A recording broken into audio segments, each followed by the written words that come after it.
Hi friends, last వీడియోలో మనం వచ్చేసి మనకి రిసిప్ట్స్ అండ్ పేమెంట్స్ ప్రాబ్లం ఇచ్చినట్లయితే మనం దాన్ని బేస్ చేసుకొని లాస్ట్ ఇయర్ యొక్క బ్యాలెన్స్ షీట్ ప్రిపేర్ చేసుకుని దాన్ని బేస్ చేసుకొని మనం కరెంట్ ఇయర్ బ్యాలెన్స్ షీట్ని ప్రిపేర్ చేయడం ఎలా అనేది ఒకసారి చేసాము. అయితే ఆ వీడియోని ఎవరైనా చూడనట్లయితే వీడియోని చూసి ఈ వీడియోకి రండి. ఎందుకంటే మనకి ప్రీవియస్ ఇయర్ బ్యాలెన్స్ షీట్ని ప్రిపేర్ చేసేటప్పుడు ఎలాంటివి గుర్తుంచుకోవాలి, ఎలాంటి అమౌంట్స్ అనేది తీసుకోవాలి, ఎక్కడి నుంచి తీసుకోవాలి, ఏంటి అన్నది అక్కడ డీటెయిల్గా ఎక్స్ప్లెయిన్ చేసాము. అదేవిధంగా ప్రొఫార్మాస్ గురించి మీరు తెలుసుకోవాలనుకుంటే పైన ఐకాన్లో ఒక ఫస్ట్ వీడియోని పెడతాము. ఆ వీడియోని మీరు చూసినట్టయితే మనకి నాన్ ట్రేడింగ్ ఆర్గనైజేషన్కి సంబంధించి పూర్తి డీటెయిల్ మీకు అర్థమవుతుంది. ఎలా వేయాలి ఏంటి అన్నది, ఎక్కడెక్కడ ఏ ట్రాన్సాక్షన్ వస్తాయని. ఇక్కడ మనం ఎగ్జాంపుల్గా ప్రాబ్లంలోకి వెళ్ళిపోతాము. ఇక్కడ మనకి డైరెక్ట్ అనేది బ్యాలెన్స్ షీట్ అనేది ఇవ్వడం జరిగింది. దీన్ని బేస్ చేసుకొని మనకి ఈ ఇయర్కి మన బ్యాలెన్స్ షీట్ అనేది ప్రిపేర్ చేయాలి.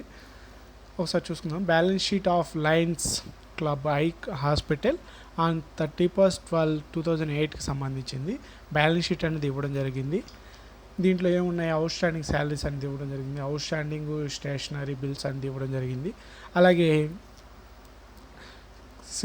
క్యాష్ బ్యాలెన్సు, అలాగే బ్యాంక్ బ్యాలెన్సు, ఫర్నిచర్సు, సర్జికల్ ఎక్విప్మెంట్స్, అలాగే బిల్డింగ్స్ కానివ్వండి, అవుట్ స్టాండింగ్ సబ్స్క్రిప్షన్స్ కానివ్వండి ఇవ్వడం జరిగింది.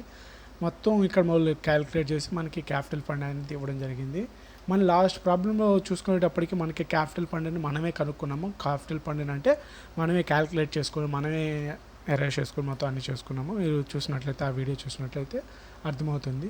తర్వాత ఈ ప్రాబ్లంలో రిసిప్ట్స్ అండ్ పేమెంట్స్ అకౌంట్ అనేది ఇవ్వడం జరిగింది. ఇవ్వడం జరుగుతుంది కదా ప్రతి ప్రాబ్లంలో. అలాగే లయన్స్ క్లబ్ క్లబ్ అంట ఐ హాస్పిటల్ క్లబ్, ఇది ఐకి సంబంధించి 2009కి అనేది ఇవ్వడం జరిగింది. అంటే ఇది 2008కి బ్యాలెన్స్ షీట్, అంటే లాస్ట్ ఇయర్ యొక్క బ్యాలెన్స్ షీట్. ఈ రిసిప్ట్స్ ఇచ్చారు కాబట్టి ఈ ఇయర్కి సంబంధించిన రిసిప్ట్స్ అండ్ పేమెంట్స్ అంటే ఈ ఇయర్లో జరిగిన లావాదేవీలకు సంబంధించిన క్యాష్ ట్రాన్సాక్షన్స్ని మనకి ఇవ్వడం జరిగింది. దాంట్లో వచ్చేసి బ్యాక్ బ్యాలెన్స్ అనేది ఇవ్వడం జరిగింది. అవి ఇక్కడ చూపించుకోవడం జరుగుతుంది. అలాగే subscriptions, interest on deposits, donations కానివ్వండి, లైఫ్ మెంబర్షిప్ ఫీజెస్ కానివ్వండి, శానిటరీ రిసిప్ట్స్ కానివ్వండి, లాకర్ రెంట్స్, అలాగే బుక్స్, పేమెంట్స్ వైపున బుక్స్, అలాగే surgical equipments, salaries and printing and stationery, office expenses. కొంచెం ప్రింటింగ్ ప్రాబ్లం ఉంటుంది, మీరు అడ్జస్ట్ చేసుకోండి. నేను డీటెయిల్గా ఇవ్వడానికి ట్రై చేస్తాను. కాకపోతే నా దగ్గర ఇప్పుడు ప్రస్తుతానికి వీడియో చేసేటప్పటికి ఇదే ఉంది కాబట్టి చేసేస్తున్నాను. ఆఫీస్ ఎక్స్పెన్సెస్, తర్వాత ఇన్వెస్ట్మెంట్స్, మనకి ఆనరమ్స్ పేడ్, తర్వాత బ్యాలెన్స్ క్లోజింగ్ ఆర్డర్ మనకి ఇవ్వడం జరిగింది. మనకి మెయిన్ ప్రాబ్లం అనేది గుండంతా ఇక్కడ అడ్జస్ట్మెంట్స్లోనే ఉంటుంది. అడ్జస్ట్మెంట్స్లో మనం తప్పు చేసినట్టయితే బ్యాలెన్స్ షీట్ అనేది టాలీ కాదండి. టాలీ కానప్పుడు మనం వేసిన ప్రాబ్లం అనేది తప్పని అక్కడే మనకు అర్థమైపోతుంది ఎగ్జామ్ హాల్లోనే. అలాంటి సిచ్యువేషన్ రాకుండా ఇక్కడ మన బ్యాలెన్స్ అడ్జస్ట్మెంట్స్ చూసుకుంటూ బ్యాలెన్స్ షీట్లో అంటే ఇక్కడ ఇచ్చిన బ్యాలెన్స్ షీట్లు చెక్ చేసుకుంటూ ఉంటే చాలా యూజ్ అవుతుంది. నెక్స్ట్ వచ్చేసి outstanding salaries for the year 2009కి వచ్చేసి మనకి 1800 అంటే 1800 అమౌంట్ అనేది రావాలంట. సబ్స్క్రిప్షన్స్ రిసీవ్ చేసుకున్నాం 2009కి వచ్చేసి 200, రిసీవ్డ్ ఇన్ అడ్వాన్స్కి వచ్చేసి 1000 రూపీస్ అనేది తీసుకోవడం జరిగింది. ఇది గుర్తుపెట్టుకోవాలి, అడ్వాన్స్గా వచ్చింది, ప్రీవియస్ ఇయర్ది ఈ ఇయర్ది మీకు అర్థమవుతుంది చదివేటప్పుడు. తెలుగులో చదివితే ఇంకా చాలా క్లారిటీగా ఉంటుంది. Provided depreciation on buildings 10% and on surgical equipments మీద 20% పేమెంట్. అంటే ఇక్కడ డిప్రిషియేషన్ వచ్చేసి బిల్డింగ్ మీద 10%, అలాగే సర్జికల్ ఎక్విప్మెంట్స్ ఉన్నాయి కదా దాని మీద 20% చేయమని చెప్తున్నారు. అలాగే donations are to be capitalized. డొనేషన్స్ని మనం క్యాపిటలైజ్ చేసాం కాబట్టి మనకి ఇన్కమ్ అండ్ ఎక్స్పెండిచర్ అకౌంట్స్లో డొనేషన్ అనే ట్రాన్సాక్షన్ అంటే రాదండి, అది బ్యాలెన్స్ షీట్లో వస్తుంది డైరెక్ట్.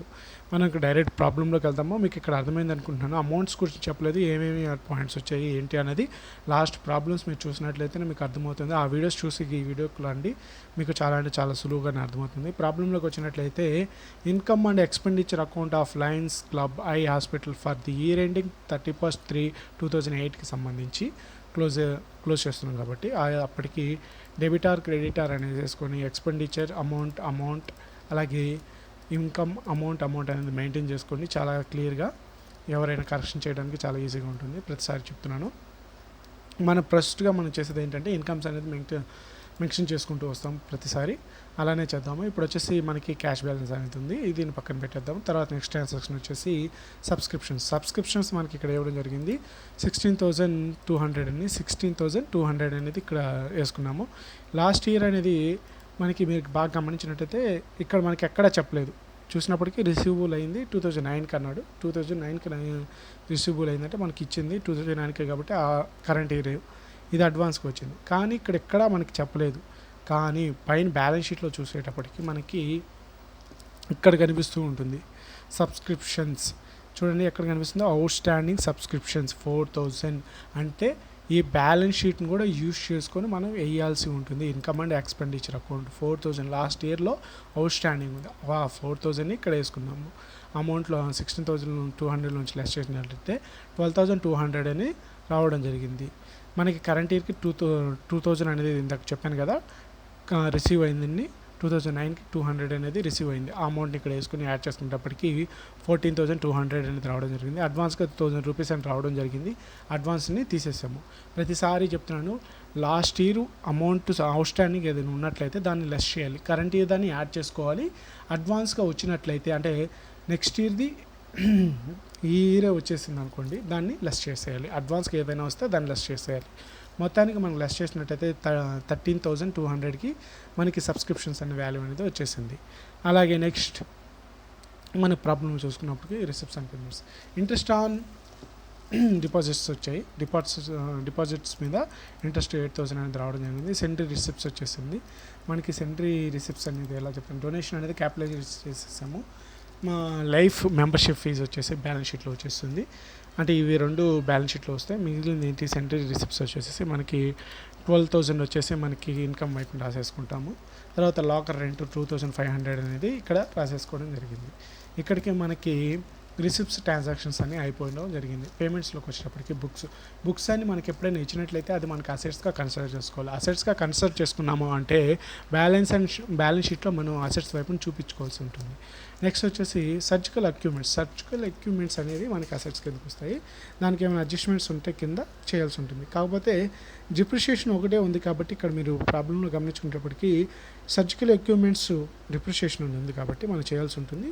కానీ ఇది ముందుగా స్టెప్ బై స్టెప్ చేసుకుంటూ వెళ్దాము. శాలరీస్కి సంబంధించి చూసుకుందాము. శాలరీస్ ఏమైనా ఉన్నాయి అవుట్ స్టాండింగ్ కరెంట్ ఇయర్కి ఉన్నాయండి. లాస్ట్ ఇయర్లో కూడా ఉన్నాయి లేదు. ఇక్కడ బ్యాలెన్స్ షీట్ అంటే ప్రాబ్లంలో వచ్చిన బ్యాలెన్స్ షీట్ని కూడా చూసుకుందాము. లాస్ట్ ఇయర్ కూడా ఉంది. లాస్ట్ ఇయర్ దాన్ని లెస్ చేసుకుంటాము, కరెంట్ ఇయర్ దాన్ని యాడ్ చేసుకుంటాము. లాస్ట్ ఇయర్ మనకి 2,000 అనేది అవుట్ స్టాండింగ్ ఉంది. దాన్ని లెస్ చేసినట్లయితే కరెంట్ ఇయర్కి మనకి 1,800 అనేది రావడం జరిగింది. ఒకసారి చెక్ చేసుకోండి. 1,800 వేసేసాము. 1,800 యాడ్ చేసినట్టయితే 8,300 అనేది మనకి శాలరీస్ అనేది పే చేసినట్లు లెక్క అవుతుంది. Outstanding printing and stationery మనకి 4,000 అనేది రావడం జరిగింది. దానికి అడ్జస్ట్మెంట్ ఏమైనా ఉందా చెక్ చేసుకునేటప్పటికి కరెంట్ ఇయర్కి సంబంధించిన అడ్జస్ట్మెంట్లు ఏమీ లేవండి. ఒకసారి చెక్ చేసుకుంటే మనకి ఇక్కడ ఏమీ లేవు. కానీ ప్రీవియస్ ఇయర్లో మనకి దానికి అడ్జస్ట్మెంట్ అనేది ఉంది.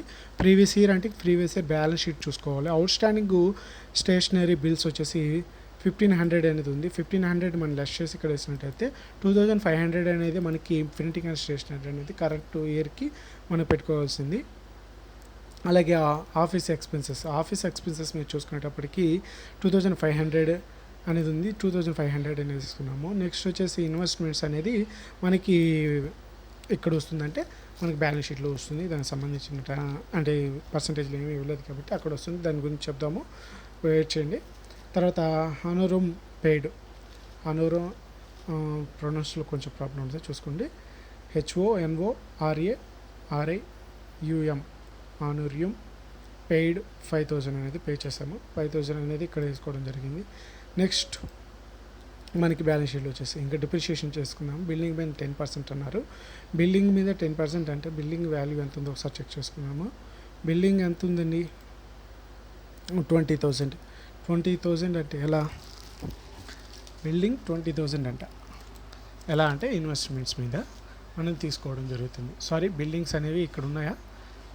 ఇక్కడ ఉన్నాయి చూడండి. లాస్ట్ బ్యాలెన్స్ షీట్ నేను మర్చిపోతూ ఉన్నాను. బిల్డింగ్స్ అనేవి 20,000 ఉన్నాయి. అవి బ్యాలెన్స్ షీట్లో చూపిస్తుంది కాబట్టి బిల్డింగ్స్ మీద 20,000 10% అంటే 2,000ని మనం ఇక్కడ వేయడం జరిగింది ఇన్కమ్ అండ్ ఎక్స్పెండిచర్లో. తర్వాత సర్జికల్ ఎక్విప్మెంట్స్ మీద కూడా చేయమన్నారు. సర్జికల్ ఎక్విప్మెంట్స్ వాల్యూ ఎంత అండి? సర్జికల్ ఎక్విప్మెంట్స్ వాల్యూ వచ్చేసి 25,000. 25,000 మీద 20% అంటే 5,000 అండి. 5,000 అనేది ఇక్కడ వేయడం జరిగింది. ఇక్కడ మొత్తం టోటల్ చేసినట్లయితే మనకి 35,700 అనేది రావడం జరిగింది. అది ఇక్కడ వేసేసుకున్నాము. ఇవన్నీ టోటల్ చేసినట్లయితే మనకి 25,300 అని రావడం జరుగుతుంది. రిమైనింగ్ బ్యాలెన్స్ ఒకసారి చెక్ చేద్దాము. మీ ముందే నేను చెక్ చేస్తాను. ఏమైనా ప్రాబ్లం ఉంటే ఇక్కడే మనం రెక్టిఫై చేయొచ్చు కదా, ఈజీగా ఉంటుంది. 400 కాదు, 25,300 అనేది రావడం జరిగింది. ఇప్పుడు దానికి దీనికి డిఫరెన్స్ ఎంత ఉందో ఒకసారి చెక్ చేసుకున్నప్పటికీ 400 అలాగే 10,400 అనేది ఇన్కమ్ అనేది సర్ప్లస్ వచ్చింది. సర్ప్లస్ అంటే ఎక్సెస్ వచ్చింది, అంటే ఎక్స్పెండిచర్స్ తక్కువ. ఓకే, ఇక్కడికి మనకి సర్ప్లస్ అని తెలిసిపోయింది. మనకి లాస్ట్ ప్రాబ్లంలో చెప్పాను కదా, నేను ఈ ఫార్మాట్ అని ఫాలో అవుతాను. లాస్ట్ ఇయర్ బ్యాలెన్స్ షీట్ అనేది ప్రాబ్లంలో ఇచ్చేసారు కాబట్టి మనం ప్రిపేర్ చేయడం లేదు. మనం ప్రాబ్లంలో వేయాలా బ్రో అంటే వేయాల్సిన అవసరం లేదు, మీకు చెప్తున్నాను. అందుకని చెప్పడం కోసమే. కరెంట్ ఇయర్ ప్రిపేర్ చేయాలంటే న్యూ బ్యాలెన్స్ షీట్ మనం ప్రిపేర్ చేయాలి కాబట్టి ఆ ఇయర్కి 2009కి ప్రిపేర్ చేయాలి. లయన్స్ క్లబ్ ఐస్ హాస్పిటల్కి కాబట్టి దీనికి చేస్తాము. ఇందుకు వచ్చేసి మనకి ఇక్కడ చేసుకున్నాము. క్యాష్ బ్యాలెన్స్ 4,700, బ్యాంక్ బ్యాలెన్స్ 5,000 వచ్చేసి ఇక్కడ వేసుకున్నాము. చూసుకోండి, క్యాష్ బ్యాలెన్స్ అలాగే బ్యాంక్ బ్యాలెన్స్. ఫర్నిచర్ మనం ప్రాబ్లం వేసేటప్పుడు చెక్ చేసుకున్నారా? ఫర్నిచర్ ఎక్కడో ఉంది, నేను గమనించలేదు. ఫర్నిచర్ వాల్యూ ఇచ్చారా? ఇదండి మనకి బ్యాలెన్స్ షీట్లో ఇవ్వడం జరిగింది. ఫర్నిచర్ 7,000 అనేది ఇవ్వడం జరిగింది. మనం ప్రాబ్లం వేసేటప్పుడు చాలా జాగ్రత్తగా రెండింటిని చెక్ చేసుకుంటూ వేసుకోవాలి, లేకపోతే ప్రాబ్లం అనేది దొరికిపోతుంది. తర్వాత సర్జికల్ ఎక్విప్మెంట్స్ ఇక్కడ నుంచి స్టార్ట్ చేసేద్దాము. 25,000 అని ఉంది, కానీ డిఫరెన్షియేషన్ చేసాం కదా, డిఫరెన్షియేషన్ చేసాము. ఇక్కడ 25,000 వేసాము. అయితే కరెంట్ ఇయర్కి కొంచెం అడ్జస్ట్మెంట్లు చేసాం, గుర్తుందా? కొంచెం అడ్జస్ట్మెంట్స్ అనేది చేయడం జరిగింది. ఇక్కడుందా? ఇక్కడ కాదండి, కరెంట్ ఇయర్కి సర్జికల్ పర్చేజ్, సర్జికల్ 25 డిఫరెన్షియేషన్ తీయడం జరిగింది. కరెంట్ ఇయర్ వచ్చేసి 10,000. ఓకే, ఇదండి సర్జికల్ పాయింట్ అనేది. ఎక్విప్మెంట్స్ దాని వాల్యూ వచ్చేసి, అంటే ఆ అసెట్స్ లాస్ట్ ఇయర్ క్లోజింగ్ అప్పుడు సర్జికల్ ఎక్విప్మెంట్ వాల్యూ వచ్చేసి 25,000 ఉంది. కరెంట్ ఇయర్లో సర్జికల్ ఎక్విప్మెంట్స్ వచ్చేసి 10,000 ఉన్నాయి. అంటే మనం 10,000 ఎక్స్ట్రా అనేది పర్చేజ్ జరిగింది. పర్చేజ్ చేసాం కాబట్టి దాన్ని యాడ్ చేసుకుని 35,000.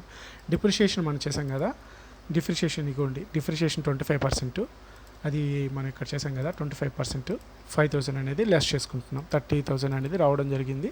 దీన్ని ఇక్కడ వేసుకున్నాం. బిల్డింగ్స్ 20,000 అనేది వేసాం కదా, మీరు చూసుకొని నేను ప్రూఫ్స్ చూపిస్తున్నాను, నేను ఓన్గా ఏం చెప్పట్లేదు. 20,000 దాని డిప్రిషియేషన్ 10% చేసినట్లయితే మనకి 2,000 రావడం జరిగింది. మొత్తం లెస్ చేసినట్లయితే 18,000 అనేది ఇక్కడ వస్తుంది. 18 వేసేసుకున్నాం. బుక్స్ అనేది 2,500 ఇక్కడ వేయడం జరిగింది. ఇన్వెస్ట్మెంట్స్ అనేది మనకి ఇక్కడ 20,000 అనేది ఉంది. 20,000 అనేది వేయడం జరిగింది. తర్వాత సబ్స్క్రిప్షన్ 2,000 ఉంది కదా, కరెంట్ ఇయర్కి వచ్చిన అమౌంట్ ఏదైతే ఉందో ఆ కరెంట్ ఇయర్ అమౌంట్కి సబ్స్క్రిప్షన్స్ ఇక్కడ వేయడం జరుగుతుంది. తర్వాత క్యాపిటల్ ఫండ్ అనేది ఒకసారి చూసుకుందాము. క్యాపిటల్ ఫండ్ అనేది ఎక్కడ ఇచ్చారండి? ఇక్కడ ఇవ్వలేదు, ఎందుకంటే బ్యాలెన్స్ షీట్ 62,500 మనకి క్యాపిటల్ ఫండ్ అనేది రావడం జరిగింది. దాన్ని వేసుకున్నాము. దీన్ని ఇన్నర్ లోపల కూడా చేయొచ్చు, నేను మీకు డైరెక్ట్ టోటల్ అది అక్కడ టోటల్ చేసిన ఇక్కడ టోటల్ చేసిన ఒకటే కదా అని చెప్పి డైరెక్ట్ అనేది ఇవ్వడం జరిగింది. సర్ప్లస్ని యాడ్ చేస్తాము. ఈ సర్ప్లస్ ఇక్కడ డెఫిసిటీ వచ్చినట్టయితే లెస్ చేస్తాము, లేదా సర్ప్లస్ వస్తే యాడ్ చేస్తాము. ఇవి రెండింటిని లోపల యాడ్ చేసి బయట వేసిన అదే వాల్యూ వస్తుంది, ఇక్కడ వేసినా అదే వాల్యూ వస్తుందని డైరెక్ట్ వేసేసాను. మీకు క్లారిటీ ఉండాలంటే లోపల వేసి క్యాలిక్యులేట్ చేసి మొత్తం టోటల్ అమౌంట్ని ఇక్కడ వేసేయండి. మ్యాక్సిమం ఎంత వస్తుంది? 72,900 ఏమో వస్తుంది. అలా వచ్చేసినట్లయితే తర్వాత డొనేషన్స్ మనకి ప్రాబ్లం చెప్పారు, క్యాపిటలైజేషన్ చేశారని. ఎంత? 6,000 అనేది క్యాపిటలైజేషన్ చేశారు కాబట్టి 6,000 ఇక్కడ చేసుకున్నాము.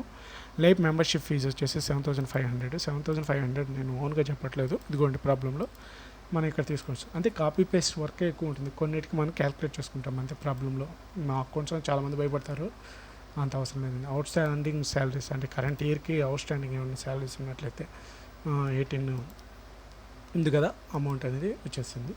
అడ్వాన్స్డ్ స్టేషనరీ అంటే స్టేషనరీ సంబంధించి మనకి ఏమైనా అడ్వాన్స్ వచ్చిందా? సారీ, ఇక్కడ లేదు. స్టేషనరీ ఎక్కడ ఉంది చూడండి, ఒకసారి చెక్ చేయండి.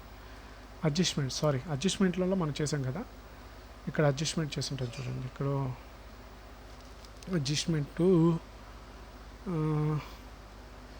1000 రూపీస్ అనేది మనకి రావాలి. దాన్ని ఎక్కడ అడ్జస్ట్ చేసాము?